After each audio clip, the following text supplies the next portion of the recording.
My friend was followed by a masked man at night. The first time Claire saw him, it was just a flash.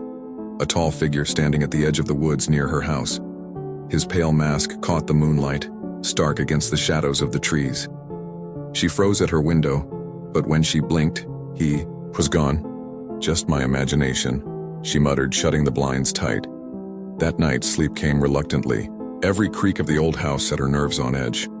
Claire told herself it was nothing, but the next night she saw him again, this time closer. He stood at the edge of her driveway, his head tilted slightly as if studying the house. The mask was smooth and featureless save for two hollow eye holes that stared into her soul. She flipped off the porch light, her hands trembling. The police brushed her off.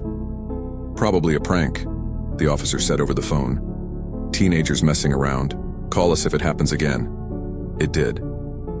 By the third night, Claire barely slept. The masked man was no longer standing at a distance. He was in her backyard now, just beyond the reach of her porch light. She watched from the window, her heart pounding as he slowly raised a hand and pointed directly at her. Her phone slipped from her fingers. Claire couldn't stay silent any longer. She grabbed a knife from the kitchen and locked every door, every window. She called her friend Maggie, begging her to come over. "I'm losing my mind," she whispered. Maggie arrived in minutes, skeptical but supportive. They searched the house together, every closet, every shadowy corner. Nothing. The backyard was empty too. "See?" Maggie said. "Nobody's here, you're just stressed." Claire wanted to believe her, until she saw the muddy footprints leading from the backyard, across the kitchen floor, and up the stairs. Her blood ran cold. "Maggie," she whispered, gripping her friend's arm. "Do you see?"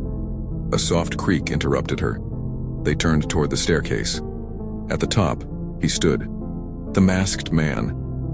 He tilted his head again and then he moved. Down the stairs, toward them. Maggie screamed, but Claire couldn't.